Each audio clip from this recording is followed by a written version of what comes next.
Bien amigos, hoy día hicimos una medición en las redes sociales, básicamente en la red social Twitter, para averiguar qué es lo que están pensando las personas que escriben sobre Tía María. Pusimos el hashtag Tía María y medimos 12 horas, de 3 de la mañana a 3 de la tarde. Hubo 1000 y pico de comentarios y calificamos cada uno de ellos. Lo que encontramos fue que casi el 80 y tantos % es negativo, apenas un 11% neutro y un 5% positivo. Lo negativo no quiere decir que estén en contra del proyecto, están en contra del manejo en general de lo que está pasando con Tía María. Bien, estamos ahora con Francisco Tudela para poder conversar cómo ve él la situación hasta este momento. Pacho, buenas noches. Muy buenas noches, Alfonso. En primer lugar, hay una percepción internacional que el Perú se ha detenido, está en un plano inclinado en el cual resbala hacia una situación de inseguridad general, de poca atracción para el capital extranjero y de desorden. Ya hace cerca de un mes, Mary O'Grady en el Wall Street Journal publicó un artículo contundente sobre la situación peruana. Lo que hoy le hemos escuchado decir al presidente, que es que sobre la legalidad, o sea, la legalidad constitucional, está la legitimidad, esto es la legitimidad social, es enormemente grave viniendo del jefe del Estado. Eso lo dijo él como candidato en el 2011. Correcto, es enormemente grave porque lo que muestra es una psicología que es la que ha estimulado todos estos procesos subversivos.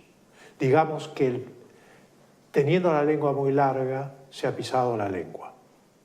Lo que ha ocurrido es que ha tropezado con su propio discurso. Él ha estimulado Conga, él ha estimulado Tía María, él ha generado una situación conflictiva y luego, para poder ganar la elección, ha abandonado esa posición, ha abandonado sus ideas y ha logrado mediante eso ganar en segunda vuelta y hacerse del poder. Hoy tiene el poder, pero no tiene ideas. A estas personas a las que él se dirige como candidato, las abandonó a las pocas semanas en la segunda vuelta. Ya les dijo adiós, lo que les dije fue. Sí, pero no los contradice. De alguna manera hay en él un espíritu dividido. Él es el jefe del Estado, pero por el otro lado no combate a lo que él probablemente percibe como bases originarias del nacionalismo. O sea, ¿no se enfrenta a esta violencia? ¿A eso te refieres, Pancho? A eso me refiero. Lo de Tía María viene desde ya hace varios años, antes de que él fuese electo presidente. Pero, sin embargo, es como una úlcera. Se ha dejado que esa úlcera crezca, se infecte y afecte toda una región. Hoy hemos visto a las 3 de la tarde llegar a los activistas, porque no son manifestantes, son activistas profesionales, subversivos, a la Plaza de Armas de Arequipa, ejercer la violencia, intimidar a la población y sobre todo crear un clima, no es el único lugar en el Perú donde está pasando esto, crear un clima de zozobra. Las técnicas de subversión que estos grupos aplican son conocidas, fueron desarrolladas en un folleto que se llamaba De la dictadura a la democracia por un radical de Massachusetts, un profesor radical de la Universidad de Massachusetts que se llamaba Gene Sharp, en el cual da las instrucciones perfectas para hacer lo que se está haciendo en distintos puntos del Perú. Claro, el título del libro puede invertirse, o sea, de la democracia a la dictadura. Mal que bien es una técnica. Las técnicas se usan en un sentido o en otro. Y estamos frente entonces a un activismo y a una insurgencia profesional detrás de la cual evidentemente hay organizaciones no gubernamentales, ONGs, y intereses internacionales y intereses que yo diría están insertados dentro de una América Latina fracturada por el chavismo, el populismo bolivariano, por gobiernos como el de Evo Morales, como el de Maduro, que naturalmente propician estas situaciones y tienen la organización para hacerlo, que es el ALBA, que fue fundada en La Habana. Pero también es verdad que en esta zona existe un grupo de personas que no es poco, que da la impresión que estuvieran auténticamente ejerciendo su derecho de protesta frente a lo que el gobierno quiere hacer o la empresa quiere hacer y no están de acuerdo. O sea, da la impresión, porque en esta zona ganó Ollanta Humala por cerca de 48 o 50%, según lo que hemos visto en la OMPI de resultados. O sea, esta gente que está hoy día apedreando a los policías y enfrentándose al gobierno y al Estado, le dio el voto mayoritario en la primera vuelta a Ollanta Humala en casi de uno de cada dos personas. Cuando era la gran transformación. Así es. Pero entonces la pregunta es, ¿hay entonces una razón adicionalmente al tema de las ONGs y el tema ideológico para que esa gente esté molesta, más que frustrada, resentida y engañada por el gobierno y por el presidente de la República? Hay motivos legítimos respecto a los cuales las comunidades actúan en la medida en que no logran, digamos, una transacción adecuada con una empresa, por ejemplo. Hay empresas que llegan a transacciones rápidamente y otras no. La interioridad del diálogo que pueda haber entre la empresa y estos pobladores no se conoce en su integridad. Pero lo que estructura una ira que inicialmente pudo ser legítima de esos pobladores, lo que estructura eso son las ONGs y los activistas profesionales. No hay que ser ingenuos.